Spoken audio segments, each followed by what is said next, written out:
অসমত বহু দিন ধৰি ভিজিআৰ চৰকাৰী মাটিবোৰ এসময়ত কিছুমান মানুহে দখল কৰি গৈ থাকিলে। কোনেও মাতিবও সাহস নকৰে ভোটৰ ভয়ত, যে এওঁলোকক যদি খেদি দিওঁ আমিতো ভোট নাপাওঁ।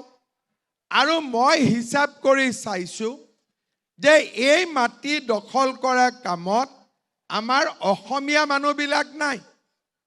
যিসকল অসমলৈ আহিছিলে তেওঁলোকে আমাৰ পামবিলাক ল'লে, ভিজিআৰবিলাক ল'লে, ফৰেষ্ট ল'লে, আৰু এসময়ত তেওঁলোকে কাজিৰঙাৰ দৰে অৰণ্যৰ ভিতৰতো সোমাই গ'ল। কোনো মুখ্যমন্ত্ৰীয়ে সাহস কৰিবই পৰা নাছিল যে আমি যদি এওঁলোকক এভিকশ্যন কৰোঁ আমাৰতো ভোট নোহোৱা হ'ব। কাবাক যদি আপুনি এভিকশ্যন কৰিব খোজে, আজমল আহি ওলালে, ৰকিবুল আহি ওলালে, কাকো আপুনি একো কৰিব নোৱাৰে।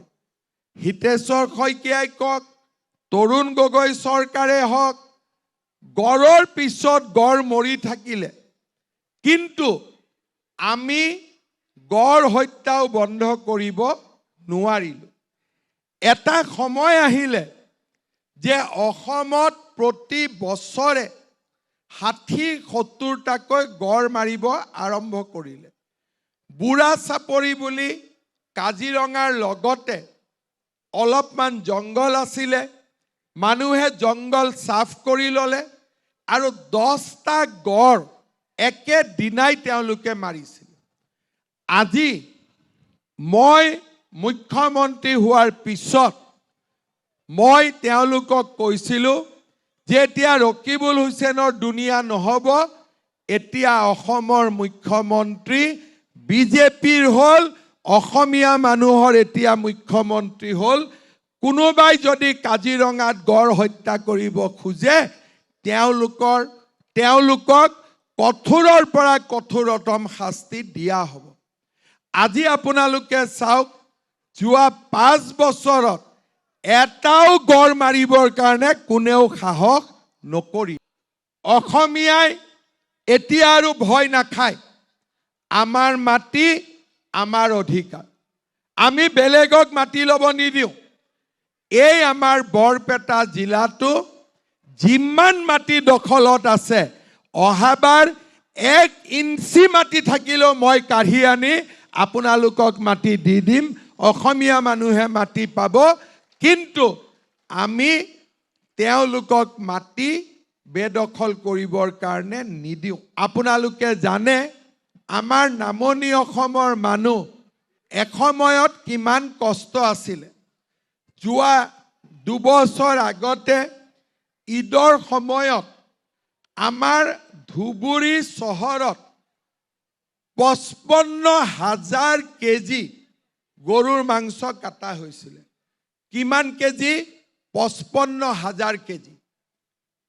মানুহৰ ঘৰৰ সন্মুখত হাৰা মুৰা মানুহৰ ঘৰৰ সন্মুখত ধুবুৰীত এক প্ৰকাৰ এটা সন্ত্ৰাসৰ পৰিৱেশ সৃষ্টি হৈছিলে।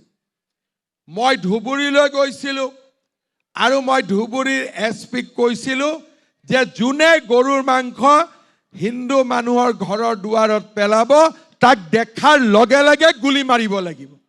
কোনো দয়া নাই, কোনো মায়া নাই। অসমত হিন্দু মানুহৰ সংখ্যা এই চেনচাছৰ পিছত 60%তকৈও তলত নামি আহিব। অসমত অসমীয়া মই ধৰাই নাই, বঙালী, বিহাৰী, চাহ বাগিচা চব হিন্দু মানুহ যদি মই ধৰোঁ, বড়ো, কছাৰী, মিচিং সকলো ধৰিলেও এই চেনচাছৰ পিছত আমাৰ সংখ্যা 55%লৈকে নামি আহিব। নামনি অসমত আৰু মধ্য অসমত ইয়াতকৈ বেয়া অৱস্থাৰ আমি সন্মুখীন হ'ব লাগিব। যদি দিছপুৰত চৰকাৰ আমাৰ নাথাকে, আমাৰ মাটিও নিৰাপদ নহয়, আমাৰ বেটিও নিৰাপদ নহয়, আমাৰ ৰুটিও নিৰাপদ নহয়।